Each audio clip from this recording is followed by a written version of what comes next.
এবার আর শেষ রক্ষা মনে হয় বিএনপির হবে না। এবার বিএনপিকে কোমর ভেঙে দিবে সাধারণ শিক্ষার্থীরা।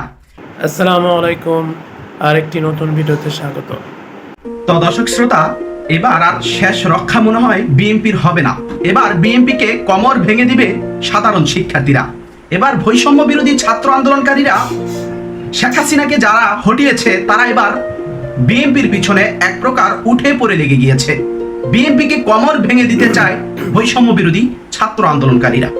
তো দর্শক শ্রোতা, আপনারা কিন্তু জানেন শেখ হাসিনার ক্ষমতাচ্যুত হওয়ার পর, শেখ হাসিনা দেশ থেকে পালিয়ে যাওয়ার পর আওয়ামী লীগের সারা দেশে যত পোস্টার ব্যানার ছিল, আনাচে কানাচে অলিতে গলিতে সব পোস্টার কিন্তু সাধারণ জনতা, সাধারণ মানুষ সেগুলো ছিঁড়ে ফেলিয়ে দিয়েছে।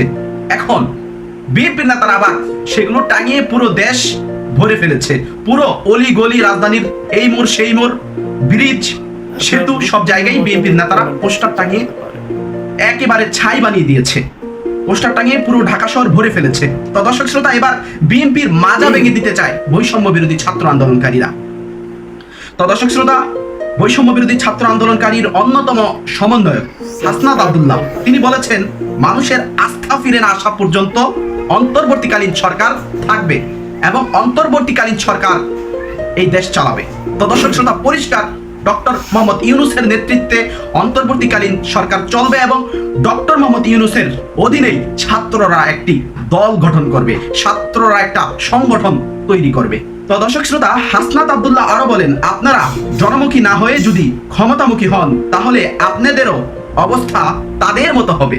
মানে বিএনপিকে সরাসরি হাসনাত আব্দুল্লাহ উদ্দেশ্য করে বলছে, আপনারা যদি জনমুখী না হয়ে যদি অন্যমুখী হন, যদি রাজনৈতিক প্রভাব দেখান, যদি আবারও চাঁদাবাজি, লুটপাট, সন্ত্রাসী কর্মকাণ্ডে যদি জড়িত হন তাহলে তাদের মতো হবে, মানে আওয়ামী লীগের মতো হবে। অর্থাৎ ছাত্ররা এবার নিঃসন্দেহে বলা যায় আওয়ামী লীগকে যেভাবে হটিয়েছে বিএনপিকেও ঠিক সেভাবেই হটাবে।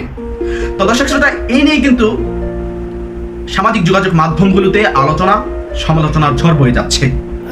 এবার কি তাহলে কোনোভাবেই পার পাবে না বিএনপির নেতাকর্মীরা? আপনারা কিন্তু জানেন বিএনপির নেতাকর্মীরা যারা তৃণমূল পর্যায়ে আছেন, অর্থাৎ গ্রামগঞ্জে উপজেলা পর্যায়ে আছে, তারা কিন্তু এক প্রকার বেহুশ হয়ে গিয়েছে, তারা কিন্তু এক প্রকার পাগল হয়ে গিয়েছে। আর কি আওয়ামী লীগকে ক্ষমতা থেকে সরানোর পর এক প্রকার তারা দৌড়ঝাঁপ শুরু করে দিয়েছে, কখন বিএনপি ক্ষমতায় আসবে সেই স্বপ্নটা মনে হয় হতে দিবে না ছাত্র ভাই বন্ধুরা।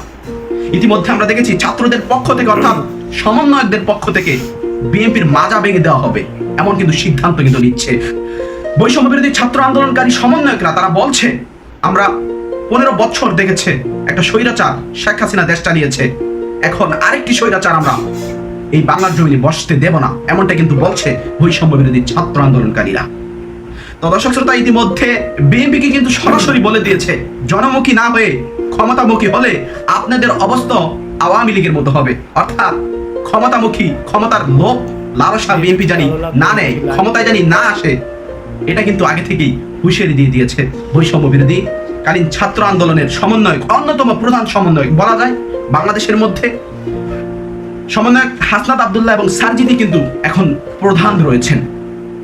দর্শক শ্রোতা, এই নিয়ে কিন্তু সামাজিক যোগাযোগ মাধ্যমগুলোতে আলোচনা সমালোচনার ঝড় বয়ে যাচ্ছে। তাহলে কি বিএনপির বিরুদ্ধেও একেবারে উঠে পড়ে লেগে গিয়েছে সাধারণ শিক্ষার্থীরা? কি ভাবছেন, কি মনের ভাব প্রকাশ করছেন, কি বুঝতে পারছেন?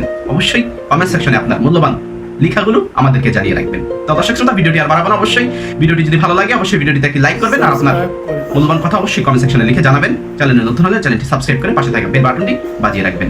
ধন্যবাদ। আশা করি ভিডিওটি আপনাদের ভালো লেগেছে। ভিডিওটি ভালো লাগলে লাইক, শেয়ার, কমেন্ট করবেন, সাবস্ক্রাইব করে পাশে থাকবেন। আজ এই পর্যন্ত, দেখা হবে, কথা হবে অন্য কোনো ভিডিওতে। আল্লাহ হাফেজ।